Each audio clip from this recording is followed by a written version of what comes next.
Hello दोस्तों, कैसे हैं आप सब। उम्मीद करता हूँ आप सभी अच्छे होंगे। दोस्तों, हमारी पिछली कहानी को बहुत सारा प्यार देने के लिए आप सबका तहे दिल से शुक्रिया।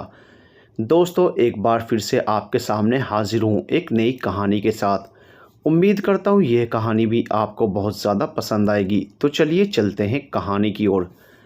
चंडीगढ़ खुराना हाउस।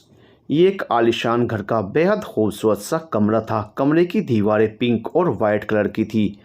पूरे कमरे की डेकोरेशन और फर्नीचर्स का कलर भी कमरे की दीवारों के कॉम्बिनेशन को ध्यान में रखकर ही रखा गया था। कमरे में घुसते ही ऐसा लग रहा था कि जैसे किसी परिलोक में घुस आए हों।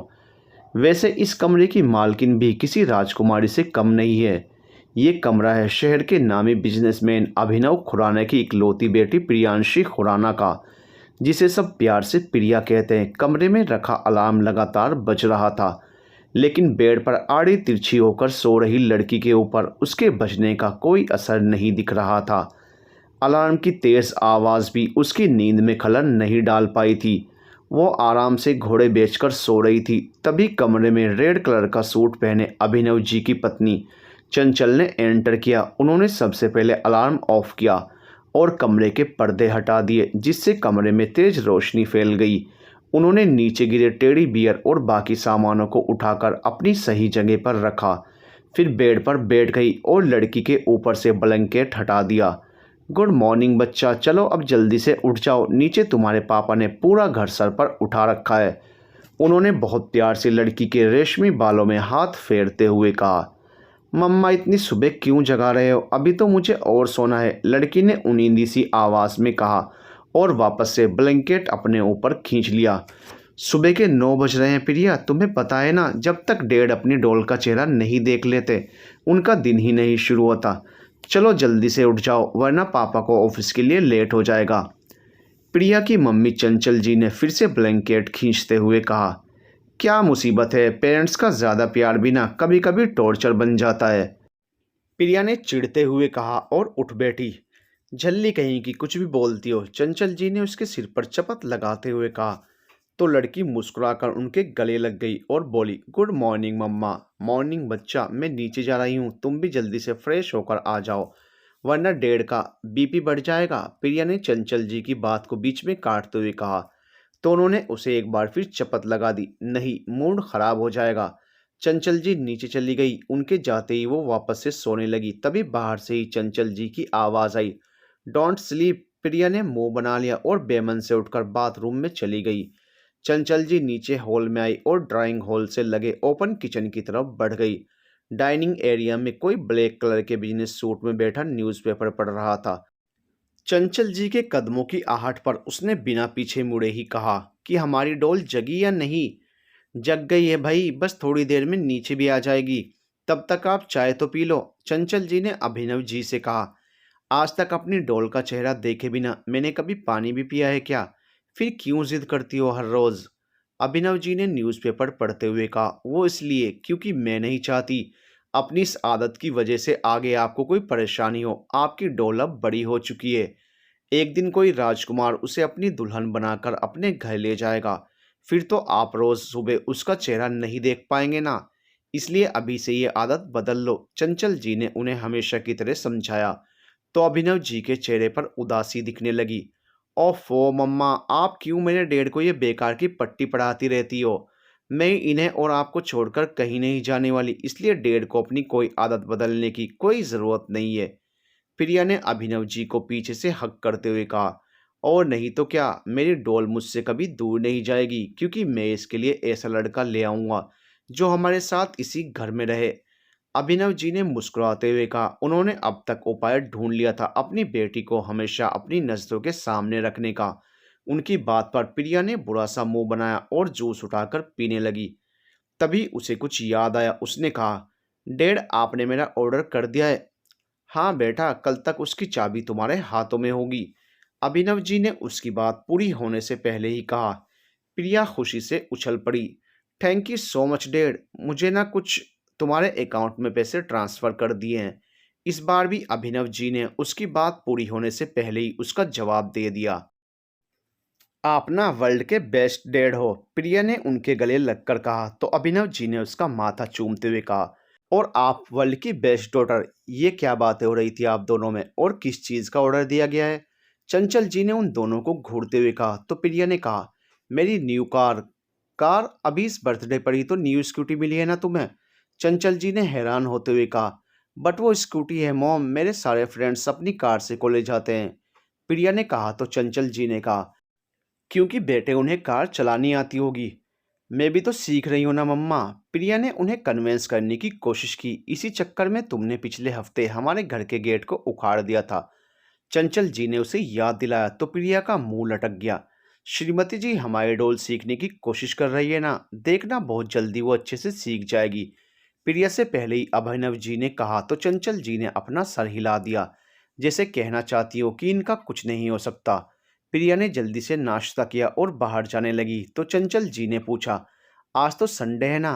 पता है मॉम, मैं विराट के पास जा रही हूँ। प्रिया ने कहा और बाहर निकल गई। उसके जाने के बाद चंचल जी ने अभिनव जी से कहा, आपको उसे इतना सर पर नहीं चढ़ाना चाहिए। ऐसा भी क्या किया मैंने? एक कार ही तो दिलाई है अपनी डॉल को। टाइम बदल गया है, आजकल के बच्चों को सिर्फ ज़रूरत के हिसाब से नहीं बल्कि स्टेटस के हिसाब से भी चलना होता है। अभिनव जी ने कहा। तो चंचल जी ने कहा, और पैसे? कम से कम ये तो पूछ लिया करो कि उसे इतने पैसे क्यों चाहिए। अपनी बेटी पर भरोसा रखो चंचल, वो मासूम है लेकिन बेवकूफ़ नहीं। अभिनव जी ने कहा। लेकिन चंचल जी अब भी उनके लॉजिक से सहमत नहीं थी। वो हमारी इकलौती बेटी है चंचल। शादी के 10 सालों के बाद, न जाने कितनी मन्नतों के बाद, तो वो हमारी ज़िंदगी में आई थी। हमारी बेरंग दुनिया को रोशन करने उसने हमें जीने की, खुश होने की वजह दी है। उसकी इतनी छोटी डिमांड भी ना पूरी कर पाऊँ तो किस काम की ये दौलत? अभिनव जी ने फिर से उन्हें समझाने की कोशिश की। आपकी हर बात सही है, लेकिन फिर भी मुझे डर लगता है कि कहीं वो बिगड़ ना जाए, किसी गलत संगत में ना पड़ जाए। चंचल जी ने अपना डर जाहिर किया। तो अभिनव जी ने उनका हाथ अपने हाथ में लेकर समझाया, तुम बेवजह डर रही हो। क्या तुम्हें अपनी परवरिश और संस्कारों पर भरोसा नहीं है? उसके कॉलेज से स्टूडेंट्स को एक हफ्ते की ट्रिप पर सिक्किम ले जा रहे हैं, तो उसकी फीस और शॉपिंग के लिए इस महीने पैसे थोड़े ज़्यादा दिए हैं। अभिनव जी ने कहा। तो चंचल जी ने एक गहरी सांस ली। अभिनव जी अपने ऑफिस के लिए निकल गए और चंचल जी उठकर अपने काम में लग गई। प्रिया घर से बाहर आई और खुराना हाउस के ठीक सामने बने राजपूत विला में चली गई। ये घर भी खुराना हाउस जितना ही आलीशान और खूबसूरत है। इसके मालिक हैं नरेंद्र राजपूत। ये भी बिजनेसमैन ही हैं। प्रिया अभी दरवाजे तक ही पहुंची थी कि अंदर से आ रही खुशबू उसकी सांसों में घुल गई। उसे समझ आ गया कि अंदर पकोड़े बन रहे हैं। वो किचन की तरफ जाने वाली थी कि किसी ने उसे रोक लिया। उसने सामने देखा, उसकी माँ की उम्र की एक औरत उसके सामने खड़ी थी। ये थी नरेंद्र राजपूत की वाइफ गायत्री राजपूत। उसने उन्हें देखा और धीरे से कहा, आज फिर अंकल का मूड खराब है क्या? गायत्री जी ने हाँ में सर हिला दिया। तो प्रिया ने पूछा, अब क्या किया है इस विराट के बच्चे ने? पता नहीं, सुबह से कहीं गायब है। ये 50 बार पूछ चुके हैं। मैंने भी उसे फ़ोन लगाया लेकिन वो फ़ोन नहीं पिक कर रहा है। गायत्री जी ने सारी बात बता दी। आप टेंशन मत लो आंटी, मुझे पता है कि अभी वो कहाँ होगा। मैं ले आती हूँ उसे, प्रिया ने कहा और जाने को ही। लेकिन तभी फिर से पकौड़ों की तेज़ खुशबू ने उसके कदम रोक लिए। तो वो किचन की तरफ चली गई, ये बोलकर कि मैं उसे ले आऊंगी आंटी, लेकिन उससे पहले मुझे पकोड़े खाने हैं वरना ठंडे हो जाएंगे। गायत्री जी उसके बचपने पर मुस्कुरा उठी और वो भी उसके पीछे किचन में चली गई। क्या बात है अंकल, आपके हाथों के खाने का ना जवाब ही नहीं है। प्रिया ने प्लेट से एक पीस उठाकर खाते हुए कहा। लेकिन सामने वाले ने कोई जवाब नहीं दिया और अपने काम में लगा रहा। प्रिया ने ये देखा तो गैस ऑफ कर दी। तो उसके अंकल ने उसे हल्के से गुस्से से देखा। माना कि आपकी कुकिंग बहुत अच्छी है, लेकिन अब बस भी करिए, इतने पकोड़ों में तो पूरा मोहल्ला पार्टी कर सकता है। प्रिया ने किचन के स्लैब पर पड़े पकोड़ों के ढेर को देखते हुए कहा। नरेंद्र जी ने अब भी कुछ नहीं कहा और सिंक की तरफ जाकर अपने हाथ धोने लगे। अंकल, मैं आपसे बात कर रही हूँ और आप चुप रहने वाला व्रत करके बैठे हैं। प्रिया ने अपने दोनों हाथ कमर पर रखकर कहा। बेटा, उसे मौन व्रत कहते हैं। नरेंद्र जी ने पहली बार कुछ कहा तो प्रिया ने कहा, अरे आप समझ गए ना, काफ़ी है। बेटा, अभी मेरा मूड बहुत ख़राब है, तुम ये पकोड़े लो और जाकर अपनी आंटी से बात करो। नरेंद्र जी ने उसे पकोड़ों की प्लेट पकड़ाते हुए कहा, रहने दीजिए, जब आपको मेरी कोई वैल्यू ही नहीं है तो मुझे भी नहीं खाने हैं। मैं जा रही हूँ, आज पूरे दिन भूखी रहूंगी।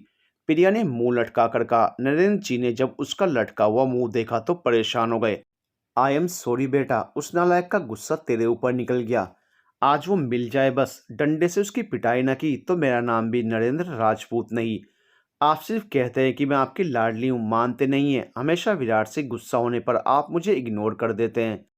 प्रिया की नौटंकी खत्म होने का नाम नहीं ले रही थी। कैसी बातें कर रही हो बेटा, तुम रौनक हो उस घर के साथ साथ इस घर की भी। मैंने और गायत्री ने भी भगवान से इस प्यारी सी गुड़िया को पाने के लिए अभिनव और चंचल के साथ ही हजारों मंदिर मस्जिद के चक्कर लगाए हैं, तब जाकर हमारी मन्नत पूरी हुई और हमें हमारी प्रियांशी मिली। नरेंद्र जी ने उसे मनाते हुए कहा। वो तो तब की बात थी ना, अब आप पहले जैसा प्यार नहीं करते, तभी तो अपने हाथ से अब तक नहीं खिलाया मुझे। प्रिया ने कहा तो नरेंद्र जी ने कहा, बस इतनी सी बात, अभी खिला देते हैं भाई। नहीं, पहले आप खाओ फिर मैं खाऊंगी। प्रिया ने उनकी तरफ पकोड़े का एक पीस बढ़ाते हुए कहा तो नरेंद्र जी ने मुंह खोल दिया। कुछ देर बाद जब प्रिया की बातों से उनका गुस्सा पूरी तरह गायब हो गया तो वो ऑफिस के लिए रेडी होने चले गए। उनके जाने के बाद गायत्री जी, जो दोनों को एक तरफ खड़ी होकर देख रही थी, वो प्रिया के पास चली आई और उसके सिर पर प्यार से हाथ फेरते हुए कहा, कबीर के अलावा एक तू ही है जो इनका गुस्सा दूर करके इनके होंठों पर मुस्कान ला सकती है। मैं तो डर ही गई थी आज इनका गुस्सा देखकर, इसलिए तुझे फोन किया। अच्छा किया आंटी, वरना आज तो अंकल सच में उसकी पिटाई करके ही मानते। वैसे अब आप अंकल के पास जाओ, मैं उसको ले आती हूँ, प्रिया ने मुस्कुराकर कहा और निकल गई। शहर का नामी जिम सेंटर। एक लड़का पुशअप कर रहा था। उसने ब्लैक कलर की बनियान और ब्लैक कलर का ही शॉर्ट पहन रखा था। उसका चेहरा तो नजर नहीं आ रहा था, लेकिन वो काफी अच्छे फिजिक का मालिक था। उसके एब्स और बाइसेप्स देखकर कोई भी बता सकता था कि वो घंटों वर्कआउट में बिताता होगा। प्रिया भी उसी जिम में पहुंची। यह शहर का नामी जिम था, इसी वजह से यहाँ अक्सर अमीर लोग या फिर अच्छे घर के लड़के लड़कियां ही आते थे। प्रिया ने एक शॉर्ट गाउन और हाई हील पहन रखा था। शायद इसी वजह से वहां मौजूद लोग उसे घूर कर देख रहे थे, क्योंकि जिम में आने के लिए उसकी ड्रेस थोड़ी अजीब थी। अब प्रिया को भी ऑकवर्ड फील हो रहा था। वो किसी तरह से अंदर पहुंची। उसने चारों तरफ नजर घुमाई तो उसकी नजर उस लड़के पर पड़ी। वो उसकी तरफ जाने लगी, तभी दो लड़कियां आपस में झगड़ते हुए वहां आई। दोनों ने उस लड़के को पुकारा तो वो सीधा बैठ गया। उसने दोनों की तरफ सवालिया नजरों से देखा तो एक लड़की ने कहा, विराट तुम इसे बता दो कि तुम मेरे बॉयफ्रेंड हो, तुम मुझे खुद डिनर डेट के लिए लेकर गए थे। दूसरी लड़की ने कहा, बेबी इसे बता दो कि मैंने लास्ट वीक तुम्हें प्रपोज किया था और तुमने मेरा प्रपोजल एक्सेप्ट कर लिया था। दैट्स मीन तुम अब मेरे बॉयफ्रेंड हो। दोनों लड़कियों ने वापस से लड़ना शुरू कर दिया तो लड़के ने इरिटेट होकर लगभग चिल्लाते हुए कहा, शट अप। प्रिया को हंसी आने लगी। उसने अपना फोन निकाला और रिकॉर्डिंग करने लगी। दोनों लड़कियां उसके चिल्लाने पर चुप हो गई और उसको देखने लगी तो विराट ने कहा, तुमने मुझे डिनर के लिए कहा तो मैं ले गया और तुमने मुझे फ्लावर्स ला कर दिए तो मैंने एक्सेप्ट कर लिए। इसका ये मतलब नहीं कि मैं तुम दोनों का बॉयफ्रेंड बन गया। फिर तुमने क्यों कहा कि मैं कॉलेज की सबसे खूबसूरत लड़की हूँ? पहले वाली लड़की ने गुस्से से कहा तो दूसरी वाली ने भी उसकी बात में सहमति जताई। हाँ, तुमने मुझे कहा था कि मैं ब्यूटी विद ब्रेन का परफेक्ट मैच हूँ। क्योंकि तुम दोनों हो इसमें कोई शक नहीं है। जिस भी लड़के की तुम गर्लफ्रेंड बनोगी वो बहुत लकी होगा। बट रियली सॉरी, वो लड़का मैं नहीं हूँ, विराट ने कहा तो एक लड़की ने बोला, तो तुम ही मेरे बॉयफ्रेंड बनकर लकी क्यों नहीं हो जाते? मैं नहीं कर सकता यार, विराट ने कहा तो दूसरी लड़की ने मायूसी से पूछा, वाई विराट, क्या मुझसे कोई गलती हुई है जिसकी वजह से तुम मुझे हर्ट कर रहे हो? नहीं स्वीट हार्ट, गलती तो मेरे पेरेंट्स से हुई है। उन्होंने बचपन में ही मेरी शादी करा दी। बाल विवाह, you never know how much आई पे फॉर दिस। जिसका दिल पहले से ही टूटा हो वो किसी और को क्या हर्ट करेगा। बस मैं कुछ देर तुम्हारे पास खुशियां ढूंढने चला आता हूँ। काश कि मैं तुम में से किसी का भी बॉयफ्रेंड होता, पर अफसोस, विराट ने मायूसी से कहा और अपने उन आंसुओं को पोंछने लगा जो दरअसल निकल भी नहीं रहे थे। फिर भी उन दोनों लड़कियों को बड़ी तकलीफ हुई। दोनों ही लड़कियां उसे गले लगाकर चीयर अप करने लगी। डोंट बी सैड विराट, अगर तुम्हें कभी भी मेरी जरूरत हो बस एक कॉल कर देना। आई विल देयर, एक लड़की ने कहा तो दूसरी वाली ने भी कहा, I also dear, don't forget how much I love you. Virat ने सिर हिला दिया तो दोनों वहां से चली गई। प्रिया ने अपने मोबाइल की रिकॉर्डिंग बंद की और उसके पास चली आई। उसने उसकी पीठ पर एक घूंसा मारा तो उसने बिना मुड़े ही कहा, लग रही है डफर। इतनी जोर से भी नहीं मारा मैंने, प्रिया ने कहा तो विराट ने कहा, यहाँ क्या कर रही है तू? ये कैसा सवाल है? अपने बेस्ट फ्रेंड के पास आई हूँ, प्रिया ने चिढ़कर कहा तो विराट ने मुंह बनाया, नहीं अभी तू मेरी बेस्टी बनकर नहीं, अपने अंकल आंटी की वकील बनकर आई है। क्या हुआ है तुझे? इतना क्यों सड़ा हुआ है? प्रिया ने चिढ़कर कहा। विराट ने कुछ नहीं कहा तो प्रिया ने वार्निंग भरे लहजे में कहा, अगर तूने 1 मिनट के अंदर ये नहीं बताया कि तू यहाँ बिना बताए क्यों आया है तो मैं ये वीडियो अंकल को सेंड कर दूंगी। उसकी धमकी पर विराट ने तुरंत पीछे देखा। कौन सी वीडियो? थोड़ी देर पहले यहाँ जो कुछ भी हो रहा था उसकी वीडियो मैंने खुद बनाई है अपने इन खूबसूरत हाथों से। प्रिया ने अपने हाथों को चूमते हुए कहा, पागल है क्या? पापा वैसे ही मुझ पे भड़के रहते हैं, ट्रिप पर भेजने से भी मना कर दिया है, ये देखने पर पता चला घर से भी बाहर कर देंगे। विराट ने मोबाइल छीनने की कोशिश करते हुए कहा, ओ इसलिए तू उन्हें इमोशनल ब्लैकमेल करने के लिए बिना बताए गायब था, है ना? प्रिया ने कहा, नहीं बात सिर्फ ट्रिप की नहीं है, पापा को लगता है कि मैं कभी कुछ नहीं कर पाऊंगा। विराट ने कहा, ऐसी बात नहीं है, वो तो अंकल ने गुस्से में कह दिया होगा, वरना उन्हें भी पता है कि मेरे फ्रेंड जैसा कोई नहीं है, प्रिया ने समझाया। भाई ने भी यही समझाया कि पापा ने गुस्से में बोल दिया होगा, नहीं तो वो मुझसे बहुत प्यार करते हैं, विराट ने कहा। तो फिर ट्रिप का क्या? प्रिया ने पूछा तो विराट ने मुंह बनाकर कहा, शायद नहीं जा पाऊं, पापा कभी रेडी नहीं होंगे। तुम अपने भाई से क्यों नहीं कहते? प्रिया ने आइडिया दिया तो विराट ने कहा, वो पापा की बात कभी नहीं टालेंगे, उन्होंने कहा है कि सेमेस्टर में अच्छे नंबर लाऊं, फिर कहीं जाने को मिलेगा। विराट ने जैसे ही कहा प्रिया को हंसी आ गई। तभी विराट का फोन बजने लगा। उसने नंबर देखा और कॉल पिक कर ली। तेरे भाई ने तुझे लॉलीपॉप दिया है, सच तो ये है कि वो चाहते ही नहीं है कि तू इंजॉय करे, उसने कहा तो विराट ने उसे चुप रहने का इशारा किया। लेकिन प्रिया बोलती रही, क्या दिमाग लगाया है ना उन्होंने अपने पैसे बचाने का? वो आगे भी कुछ कहती लेकिन विराट ने उसका मुंह बंद कर दिया और कहा, जी भाई जी, thank you so much, love you. Virat ने फोन कट किया और प्रिया को घूरने लगा तो उसने कहा, घूर क्यों रहा है? तू थोड़ी देर मुंह बंद नहीं रख सकती थी? अभी जो भी बकवास तूने की ना, भाई ने सब सुन लिया होगा, विराट ने उसे घूरते हुए कहा तो प्रिया की आंखें हैरानी से बड़ी हो गई। क्या? प्रिया पहले तो घबराकर चीखी, फिर विराट को कुछ ना पता चले इसलिए, हाँ तो क्या हुआ? मैं तेरे भाई से डरती थोड़ी ही ना हूँ, होंगे वो कहीं के शेर, मैं भी अपने घर की प्रिंसेस हूँ, बड़े आए कंजूस कहीं के। विराट ने उसे खा जाने वाली नजरों से देखा। भाई के बारे में एक भी गलत बात नहीं, मैं तो कहूंगी एक नंबर के कंजूस है, एक ट्रिप पर तो भेज नहीं सके तुझे और तू उनकी तरफदारी कर रहा है। प्रिया अब भी हार मानने को तैयार नहीं थी, इसलिए फोन किया है उन्होंने, ट्रिप के पैसे भेज दिए हैं अकाउंट में, विराट ने बताया तो प्रिया ने कहा, हाँ ठीक है, कोई तीर नहीं मार लिया है उन्होंने, वैसे भी वो नहीं भेजते तो भी तू जाता, मैंने 1.5 से हम दोनों के लिए पैसे ले लिए थे। तुझे भाई से इतनी क्या परेशानी है? विराट ने पूछा तो प्रिया ने कहा, क्योंकि तू हमेशा उनकी साइड लेता है, ये मुझे बिल्कुल भी अच्छा नहीं लगता। ओके बाबा, आज के बाद जब तू और मैं होंगे तो मैं किसी की बात नहीं करूंगा, भाई की भी नहीं, उसने कहा तो प्रिया खुश हो गई। जब तू स्माइल करती है ना, बड़ी प्यारी लगती है, विराट ने उसकी प्यारी सी मुस्कान देख कर कहा तो प्रिया ने उसे घूरा। तेरी ये चीप लाइन मुझ पर ना चिपका, मैं उन स्टूपिड लड़कियों की तरह नहीं हूँ जो इन सब बातों से इम्प्रेस हो जाएं, पता है इसलिए तो तू मेरी बेस्टी है, विराट ने मुस्कुराकर उसके बाल बिगाड़ते हुए कहा और वहां से भाग गया। प्रिया ने अपने बाल हाथों से ही ठीक किए और उसके पीछे दौड़ी। विराट के बच्चे, आई विल किल यू, ये दोनों का रोज का था, एक पल को एक दूसरे के जिगरी दोस्त और दूसरे पल ही जान के प्यासे बन जाते थे। अभिनव खुराना और नरेंद्र राजपूत दोनों एक ही गांव से हैं और बचपन के दोस्त हैं। इसी दोस्ती के चलते दोनों ने यहाँ भी अपना घर आमने सामने बनाया था, जिससे उनकी दोस्ती आज भी बरकरार थी। संजोग से दोनों की पत्नियां भी एक दूसरे की दोस्त निकली। अभिनव जी की एक औलाद है प्रियांशी और नरेंद्र जी के 2 बेटे हैं, बड़ा कबीर राजपूत जो कि फोर्स में है और छोटा विराट राजपूत जो प्रिया का बेस्ट फ्रेंड है और अभी कॉलेज में है। जहाँ प्रिया दोनों घर की लाडली है तो कबीर का गुणगान करते सब थकते नहीं है। बस विराट की हालत ही ऐसी है कि वो ना घर का है और ना घाट का। सिक्किम, एक स्कूल को बाहर से पुलिस कर्मियों ने घेर रखा था। अंदर कुछ दहशतगर्द थे जिन्होंने अपनी मांगों को मनवाने के लिए स्कूल स्टाफ को बंधक बना रखा था। गनीमत थी कि स्कूल में छुट्टियां चलने की वजह से बच्चे नहीं थे।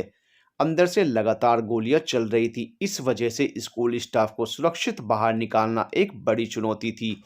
एक तरह से ये नामुमकिन सा हो गया था क्योंकि काफी सारे पुलिसकर्मी घायल भी हो गए थे। तभी आर्मी की जीप आकर रुकी जिसके पीछे की सीट से चार और आगे ड्राइविंग सीट से एक जवान तेजी से नीचे उतरा और ड्राइविंग सीट की बगल वाली सीट से उतरे मेजर कबीर राजपूत, जो कि इस टीम के हेड थे और बहुत ही बहादुर निर्भीक माने जाते थे। इनका आज तक कोई भी मिशन असफल नहीं हुआ था। इनकी जांबाजी के किस्से आए दिन अखबारों की सुर्खियों में रहते थे। आतंकवादियों से तो इन्हें सख्त नफरत थी। इनका एक ही सिद्धांत था, आतंक और आतंकवादियों का सफाया। कुछ घंटों की मुठभेड़ के बाद आर्मी का ऑपरेशन सफल हुआ। स्टाफ को बिना किसी नुकसान के बाहर निकाल लिया गया था और दहशतगर्दों को पकड़ लिया गया था। हालांकि मेजर का मन तो उन्हें यमलोक पहुंचाने का था, लेकिन उन्हें हेडक्वार्टर से आदेश मिला था उन दहशतगर्दों को आर्मी कैंप तक लाने का, ताकि उनसे कुछ ज़रूरी इन्फॉर्मेशन निकलवाई जा सके। इसलिए मजबूरी में ही सही मेजर ने किसी को मारा नहीं था। Army camp. सुबह के 5 बज रहे थे। एक कमरे में एक लंबा चौड़ा सा लड़का सो रहा था। तभी उसे कमरे में किसी की आहट महसूस हुई तो उसने हल्की सी आंखें खोलकर कहा, क्या यार कबीर, तुझे मेरी नींद से क्या दुश्मनी है? खुद तो सोता नहीं है, रात रात भर खिटपिट करके मुझे भी सोने नहीं देता। जानता है ना कि मुझे अपना बिस्तर कितना प्यारा है। मेजर अभिमन्यु, अगर आप कुछ देर और ऐसे ही सोते रहे तो फिर फील्ड में चक्कर लगाते नजर आएंगे, वो भी अपने इसी प्यारे से बिस्तर को पीठ पर लाद कर। यह हो सकता है 1-2 महीने आपको रात में बिस्तर के दर्शन ही ना हो, नाइट ड्यूटी की वजह से। कबीर ने अपने गीले बालों को कंघी से सेट करते हुए कहा। वहाँ की कड़कड़ाटी ठंड के बावजूद वो नहाकर रेडी था। वो इस टाइम अपनी यूनिफॉर्म में नहीं था। उसने आर्मी पैंट के साथ एक जैकेट पहन रखी थी। वो क्यों? मैंने कोई डिसिप्लिन नहीं तोड़ा है और सुबह जल्दी जगकर कर्नल साहब के पास भी तुझसे पहले ही पहुंच जाऊंगा। अभिमन्यु ने दूसरी तरफ करवट लेकर कहा। पहुंचेगा तो तब ना जब जगेगा। कर्नल सर ने 5:30 बजे ही बुलाया था और 5:15 ऑलरेडी हो रहे हैं। कबीर ने अपने जूते पहनते हुए आराम से कहा तो अभिमन्यु उठकर बैठ गया। उसने कहा, आज इतनी जल्दी सुबह कैसे हो गई? मैं अभी अभी तो सोया था और अपनी गुलाबों के सपने देखने शुरू किए थे। वो बोल भले रहा था लेकिन अभी भी नींद उस पर हावी थी। कबीर ने लगभग वार्निंग देने वाले अंदाज में कहा, तेरे अभी अभी सोने को 6 घंटे बीत चुके हैं। जल्दी से रेडी होकर आ वरना मैं निकल जाऊंगा। तू ऐसा नहीं करेगा, तू मेरा दोस्त है ना? अभिमन्यु ने उसकी खुशामद की। मैं तेरा दोस्त होने से पहले एक फौजी भी हूँ जिसके लिए उसकी ड्यूटी हर चीज से पहले है। अब तेरे पास 5 मिनट है, जल्दी से रेडी होकर आ। कबीर की बात सुनकर अभिमन्यु ने जल्दी से ब्लैंकेट फेंका और गिरते पड़ते बाथरूम में घुस गया। उसकी हड़बड़ी देखकर कबीर ने अपना सिर हिला दिया। राजपूत विला। 9 बज रहे थे। नरेंद्र जी न्यूज़पेपर पढ़ रहे थे। उनके चेहरे की चमक बता रही थी कि उसमें कोई बहुत अच्छी न्यूज़ थी। गायत्री जी कब से किचन में काम करते करते उनके एक्सप्रेशन नोट कर रही थी। क्या बात है, सभी क्या पढ़ रहे हैं कि आपके चेहरे की चमक जा ही नहीं रही है? गायत्री जी ने पास पड़ी टेबल पर चाय का कप रखते हुए कहा। आपके बेटे की बहादुरी के किस्से छपे हैं गायत्री जी। अब तक 10 बार इस खबर को पढ़ चुका हूँ लेकिन मन नहीं भर रहा है, नरेंद्र जी ने कहा तो गायत्री जी ने उनसे पेपर ले लिया और देखने लगी। उन्होंने कबीर की तस्वीर पर हाथ फेरा जैसे वो तस्वीर ना होकर खुद कबीर हो। कबीर का ये ऑपरेशन भी सफल रहा। हर कोई उनके जज्बे की प्रशंसा कर रहा है। नरेंद्र जी ने मुस्कुरा कर कहा, खबर अभी पढ़ी कहाँ जी, बेटे की तस्वीर पर ही नजरें अटक गई हैं। गायत्री जी ने कहा। उनकी आंखें भीग गई थी और आवाज़ रुंध गई थी। ये देखकर नरेंद्र जी ने कहा, आप भी ना गायत्री, आप एक फौजी की माँ हैं। आपकी आंखों में आंसू नहीं बल्कि गर्व की चमक होनी चाहिए। जैसे मेरा सीना गर्व से चौड़ा हो गया है। आप माँ नहीं है ना तो मेरा दर्द नहीं समझेंगे। दिल तड़प उठता है मेरा जब भी अपने बच्चे को गोलियों और बारूदों के बीच सोचती हूँ। मैं हर रोज़ भगवान से दुआएं मांगती हूँ उसकी ज़िंदगी की सलामती के लिए। गायत्री जी ने कहा। वो लगभग रो पड़ी थी। अगर हर फौजी की माँ आपकी तरह कमज़ोर हो जाए तो फिर कोई भी बेटा सरहद पर नहीं जाएगा। आपके बेटे के जैसे सैनिकों के भरोसे ही हम जैसे सिविलियन चैन की ज़िंदगी बसर करते हैं। अपनी मातृभूमि के उपकारों का मूल्य चुकाने के मौका सबको नहीं मिल पाता। हमें गर्व होना चाहिए कि ये मौका हमारे बेटे को मिला है। नरेंद्र जी ने फिर समझाया तो गायत्री जी का रोना बंद हुआ। आपकी चाय तो ठंडी हो गई होगी, रुकिए मैं दूसरी बना कर लाती हूँ। गायत्री जी ने बात बदलने की कोशिश की और किचन में जाने को हुई। तभी किसी ने कहा, एक कप चाय मेरे लिए भी ले आना भाभी, अपने हाथों की स्पेशल वाली। गायत्री जी ने आवाज सुनी तो मुस्कुरा उठी। सामने से अभिनव जी आ रहे थे। उनके साथ ही चंचल जी भी थी, जो जल्दी से आकर गायत्री जी के गले लग गई। आज इस गरीब के घर का रास्ता कैसे भूल गए भाई? नरेंद्र जी ने अभिनव जी के गले लगते हुए कहा तो उन्होंने कहा, आजकल काम बहुत बढ़ गया है, टाइम ही नहीं मिला आने को। लेकिन आज तो ये ठान कर आए हैं कि नाश्ते से लेकर डिनर तक यहीं करेंगे। ये आपने बहुत अच्छा किया भाई साहब, गायत्री जी ने खुश होकर कहा। तो नरेंद्र जी ने कहा, अरे कुछ चाय नाश्ता भी करवाइए श्रीमती जी, या बातों से ही पेट भरने वाली है हम लोगों का। जी अभी लाई, गायत्री जी कहते हुए उठी तो चंचल जी ने कहा, मैं भी चलती हूँ तुम्हारे साथ। दोनों किचन में चली गई और अभिनव जी और नरेंद्र जी बातें करने लगे। College campus. Priya college canteen में बैठी हुई कोई बुक पढ़ रही थी। तभी विराट हाथों में खाने की ट्रे लेकर आया। उसने बर्गर और कोल्ड ड्रिंक प्रिया की तरफ बढ़ाते हुए कहा, ये तो क्या पढ़ती रहती है, चिल मारना। प्रिया ने बुक बंद करते हुए कहा, प्रोफेसर ने आज की क्लास नहीं ली, इसका ये मतलब थोड़ी ना है कि मैं आज पढ़ूँ ही ना। हर चीज़ का एक टाइम होता है। अभी पढ़ने का टाइम है। विराट ने पहले तो उसे हैरानी से देखा, फिर उसके माथे को छूते हुए कहा कि तू ठीक है ना? ये कैसी बहकी बहकी बातें कर रही है? विराट, अब हम बच्चे नहीं रहे। अब भी हमें ये हंसी मजाक बंद करके अपने करियर को लेकर सीरियस हो जाना चाहिए। प्रिया ने गंभीरता से कहा, तू पक्का बीमार है, बहुत बीमार। मेरी प्रिया ऐसी हो ही नहीं सकती। एक मिनट, तेरे अंदर कहीं कोई भूत वूत तो नहीं घुस गया? विराट ने परेशान होकर कहा तो प्रिया ने बुक उसके सिर पर दे मारी। सब इसीलिए कहते हैं कि दोस्त अच्छे बनाओ। मैं यहाँ तुझे मोटिवेट कर रही हूँ और तुझे लगता है कि मेरे अंदर कोई आत्मा घुस गई है। तू नहीं सुधरेगा, ना मुझे सुधरने देगा। प्रिया ने मुंह बनाकर कहा, हाँ तो अचानक से तू इतनी समझदारी वाली बातें करने लगेगी तो मैं तो डर ही जाऊंगा ना। विराट ने कोल्ड ड्रिंक की सिप लेकर कहा, एक बात बता, अभी घर से खाकर आया है ना तू? फिर भी तुझे भूख लग गई? प्रिया ने उसे घूर कर कहा। तो विराट ने लापरवाही से कहा कि हाँ, नाश्ता करके आया था, लेकिन कैंटीन के बर्गर बहुत टेस्टी होते हैं। हाँ ये तो है, और आज इतनी मोटिवेशनल बातें करके तो मुझे भी भूख लग गई। प्रिया ने अपनी प्लेट खिसकाते हुए कहा। दोनों खाने में जुट गए। तभी अचानक से प्रिया को हंसी आ गई तो विराट ने कहा, अब क्या तुझे दौड़े भी पड़ने लगे? मुंह क्यों फाड़ रही है बेवजह? पिटेगा अगर बकवास की तो। प्रिया ने गुस्सा होकर कहा तो विराट ने कहा कि अच्छा सॉरी, अब बोल, हंस क्यों रही थी? मुझे कल वाली बात याद आ गई। प्रिया ने हंसकर कहा तो विराट ने पूछा, कौन सी बात? वही तेरे बाल विवाह वाली। आई मीन सीरियसली, तूने झूठी कहानी बनाई और उन स्टूपिड लड़कियों ने उसे सच मान लिया। पता नहीं इन लड़कियों को तुझ में क्या दिखता है। इडियट्स। क्या दिखता है? क्या मतलब? मैं हैंडसम हूँ, चार्मिंग हूँ, और बंदर है तू, बड़ा आया हैंडसम और चार्मिंग। प्रिया ने उसकी बात बीच में ही काट कर कहा तो विराट ने कहा, देख तू मेरी बेस्ट फ्रेंड है, इसका ज़्यादा फायदा मत उठा। हाँ मैं फायदा नहीं उठा रही, सच बोल रही हूँ, प्रिया ने कहा और प्लेट में रखा विराट का बर्गर उठाकर भाग गई। विराट गुस्से में उसके पीछे भागा, लेकिन अचानक से रुक गया। तूने मेरा बर्गर छीना है ना, अब झेल तू भी एक भूखे इंसान की बद्दुआएं। ये कहकर उसने किसी को फोन लगाया और कुछ कहकर फोन कट कर दिया। उसके होंठों पर अब शरारती स्माइल थी। प्रिया विराट से बचकर भागती हुई जा रही थी।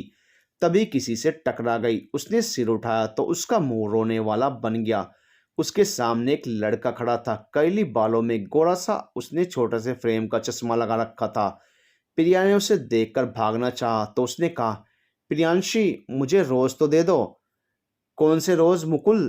प्रिया ने हैरानी से पूछा तो उसने कहा, विराट ने बोला है कि तुम मेरे लिए कोई गिफ्ट और रोज लाई हो। विराट ने कोई मजाक किया है तुम्हारे साथ? मैं कुछ नहीं लाई तुम्हारे लिए। प्रिया ने खुद को बामुश्किल कंट्रोल करके कहा। उसे विराट पर गुस्सा आ रहा था। अगर तुम्हें शर्म आ रही हो तो मैं आंखें बंद कर लेता हूँ, तुम दे दो जो भी लाई हो, मुकुल ने कहा। तो प्रिया को रास्ता नजर आया। उसने कहा, ओके मुकुल, मुकुल ने आंखें बंद की तो प्रिया वहां से गायब हो गई, क्योंकि वो जानती थी कि मुकुल ऐसे नहीं मानेगा। मुकुल शर्मा प्रिया और विराट का ही क्लासमेट है और प्रिया को बहुत पसंद करता है। प्रिया ने उसे बहुत बार समझाया भी, लेकिन मुकुल पर कोई असर नहीं पड़ता। हर बार उसके मना करने के बाद वो और जोर शोर से उसे इम्प्रेस करने में लग जाता है। अब तो क्लास के स्टूडेंट्स उसे मुकुल का नाम लेकर चिढ़ाने लगे थे। यही वजह थी कि अब प्रियांशी उससे चिढ़ने लगी थी। विराट मुस्कुरा रहा था। उसने धीरे से कहा, मेरे 3 तक गिनते गिनते तुम यहाँ मेरे सामने नजर आओगी।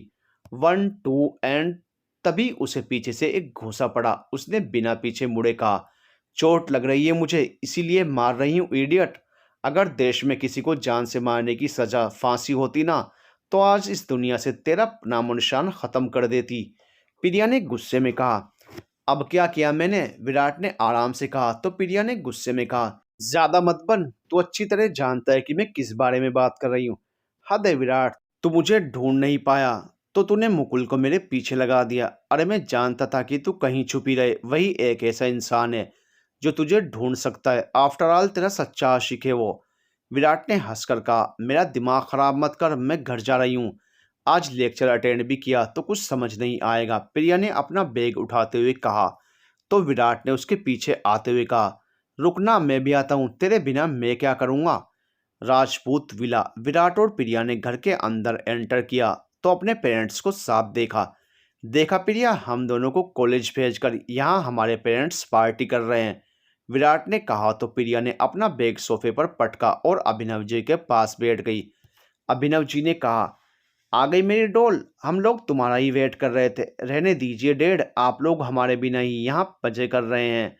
प्रिया ने मुंह बनाया तो नरेंद्र जी ने कहा, मेरी गुड़िया के बिना आज तक पार्टी हुई है हम लोगों की, फिर आज कैसे होगी भला? हम लोग बस लंच साथ में करना चाहते थे। ओके, अब ज़्यादा एक्सक्यूजेस देने की ज़रूरत नहीं है। ये बताइए आंटी और मॉम कहाँ हैं?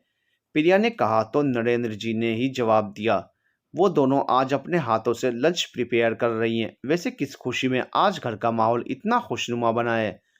विराट जो अब टेबल पर रखे कबाब को खत्म करने में लगा था, उसने खाते हुए पूछा। तो नरेंद्र जी का ध्यान उस पर गया। बेटा कम से कम हाथ मुंह ही धो लेते, कबाब कहीं भागे तो नहीं जा रहे थे? इतने बड़े हो गए हो, ना जाने कब अकल आएगी तुम्हें। नरेंद्र जी उसे लगातार डांटे जा रहे थे और विराट की हालत ऐसी हो गई थी कि उस सब ना तो खाते बन रहा था, ना ही इतने टेस्टी कबाब को छोड़ते। उसने अपने हाथों को मुंह के पास हवा में लटका रखा था और उंगलियों में पकड़े कबाब के पीस को घूर रहा था। प्रिया को हंसी आ रही थी, लेकिन उसने खुद को कंट्रोल कर रखा था, क्योंकि अभी हंसने का मतलब था विराट को नाराज करना और फिर उसे मनाने के लिए अपनी पॉकेट मनी खर्च करना। शुक्र है तभी गायत्री जी और चंचल जी ने लंच के लिए सबको बुलाया और विराट की जान छूटी। नरेंद्र जी और अभिनव जी दोनों ही डाइनिंग एरिया की तरफ बढ़ गए तो प्रिया विराट के पास आई। तुझे अपनी इंसल्ट करवाने में मजा आता है क्या? जब अंकल का ध्यान नहीं था तुझ पर तो क्या जरूरत थी मुंह खोलने की? अच्छा भला कबाब खा रहा था, प्रिया ने विराट के पास बैठते हुए कहा। तो उसने मुंह बना लिया। अरे काफी खुश लग रहे थे तो मैंने पूछ लिया, लेकिन पता नहीं मेरे पिताश्री को मुझसे क्या परेशानी है। कोई परेशानी नहीं है, तेरी हरकतें ही ऐसी हैं बंदरों वाली, प्रिया ने कहा। तो विराट ने उसे घूरा, लेकिन कुछ नहीं कहा, क्योंकि उसका मुंह तो बाकी बचे हुए कबाबों से भरा हुआ था। दोनों अब बिल्कुल नॉर्मल थे। ऐसा लग ही नहीं रहा था कि अभी कॉलेज में उनकी लड़ाई हुई है।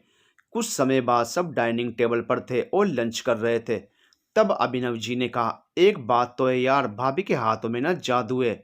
मैं इतने सारे टॉप के होटल्स में टॉप मोस्ट शेफ के हाथों का खाना खा चुका हूँ, लेकिन जो स्वाद भाभी के इंडियन खाने में है वो कहीं और नहीं है। उनकी बात पर चंचल जी ने कहा, इसीलिए तो भाई साहब को कहीं और का खाना पसंद नहीं आता। आप दोनों ना बेवजह मुझे चढ़ा रहे हो, मुझसे अच्छा तो ये खाना बनाते हैं, गायत्री जी ने कहा। तो प्रिया ने कहा, और नहीं तो क्या, आंटी अच्छा खाना बनाती है, लेकिन अंकल ना बेस्ट हैं। तूने अभी भाई के हाथों का खाना नहीं खाया ना, इसीलिए तुझे पापा बेस्ट लग रहे हैं। एक बार उनके हाथों का खाना खा लेगी तो उंगलियां भी खा जाएगी खाने के साथ, विराट ने कहा। तो प्रिया चुप हो गई। गायत्री जी ने कहा, हाँ पिछली बार जब हम देहरादून घूमने गए थे तो उसने हमें बनाकर खिलाया था। मुझे तो यकीन ही नहीं आया कि मेरा बच्चा इतना अच्छा कुक है। अरे भाई बेटा किसका है, मेरा असर तो आना ही था, नरेंद्र जी ने शान से कहा। तो प्रिया ने विराट के कानों में कहा, तुझ में अंकल की कोई क्वालिटी क्यों नहीं दिखती? कहीं ऐसा तो नहीं कि तू सच में अडॉप्ट है? उसका मूड कैसा भी हो, लेकिन विराट के मजे लेने का मौका वो नहीं छोड़ती थी। विराट ने उसे घूर कर देखा तो प्रिया ने कंधे उचका दिए। विराट अब सोच में डूब गया और प्रिया की कही बातों पर गौर करने लगा। उसे खुद के अडॉप्ट होने का सोचकर भी बुरा लगने लगा। तभी उसे सामने रखे गुलाब जामुन नजर आए। उसने अपना सिर झटका और खाने में जुट गया। गायत्री, कबीर कब आएगा? मैंने तो उसे जब वो 15 साल का होगा तभी देखा था। अब तो बहुत बड़ा हो गया होगा ना? चंचल जी ने पूछा तो गायत्री जी ने कहा, 6 फुट का गबरू जवान हो गया है मेरा बच्चा। आज पेपर में उसकी तस्वीर आई है, रुक दिखाती हूँ तुझे। कितना हैंडसम हो गया है। नहीं, कितनी तारीफ की है न्यूज़पेपर वालों ने उसकी। चंचल जी ने कबीर की तस्वीर को देखकर कहा तो गायत्री जी के साथ बाकी सब भी मुस्कुरा दिए। बस प्रिया का मुंह पता नहीं क्यों बिगड़ा था।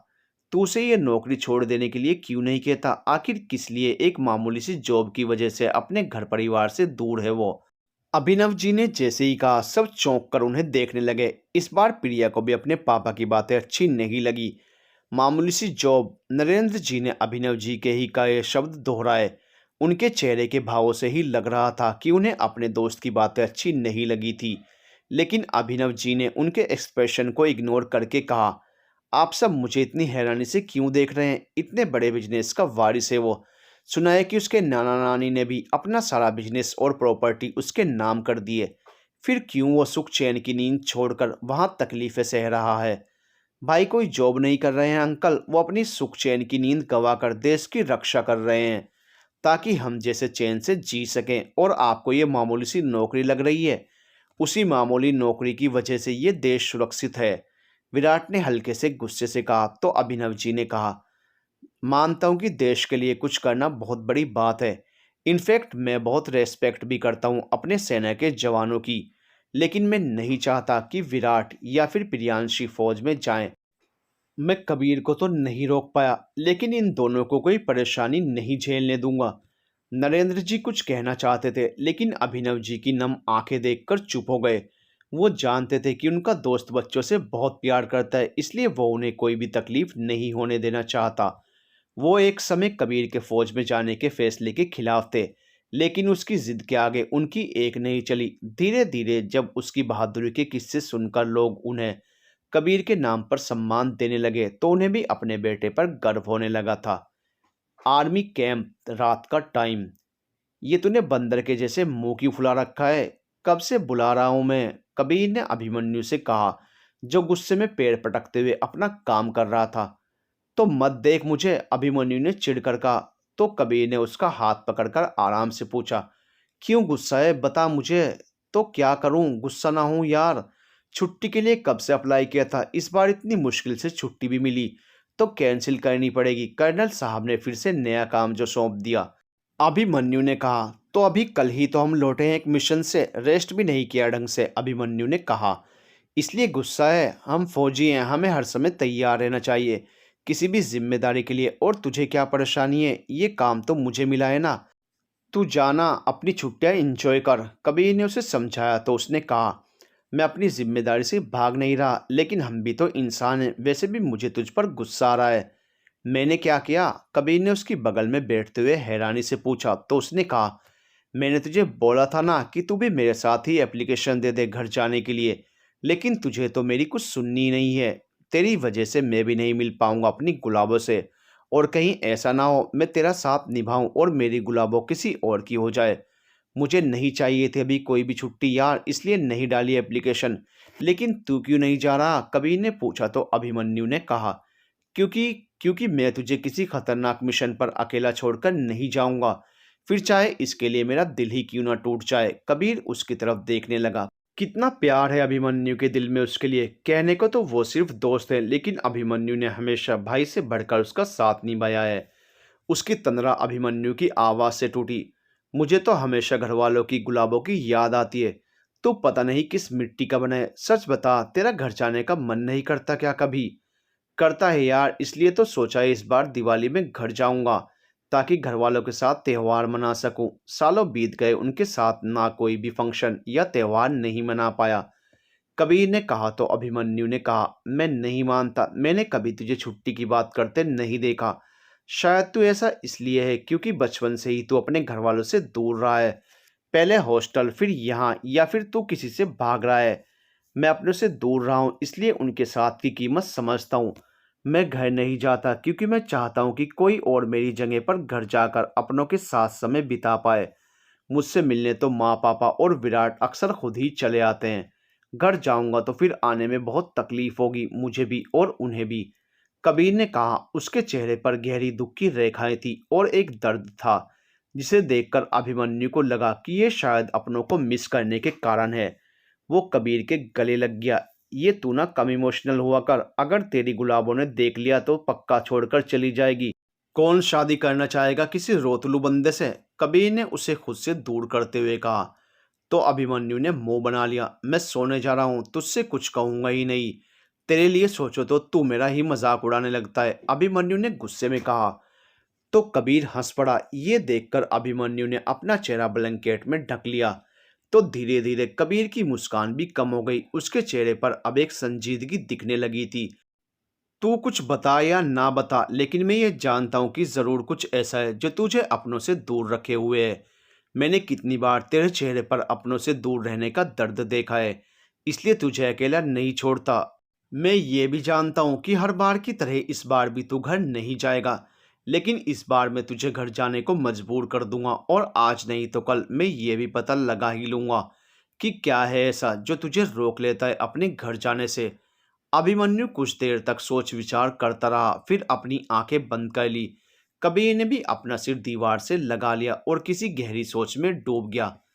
College campus. Virat basketball court में था। उसकी भीगी हुई टी शर्ट और बिखरे बालों से लग रहा था कि वो काफी देर से प्रैक्टिस कर रहा था। कुछ देर बाद जब उसका मन प्रैक्टिस से भर गया तो उसने बॉल को किक की। जब गेम की इज्जत नहीं कर सकते तो गेम खेलो भी मत।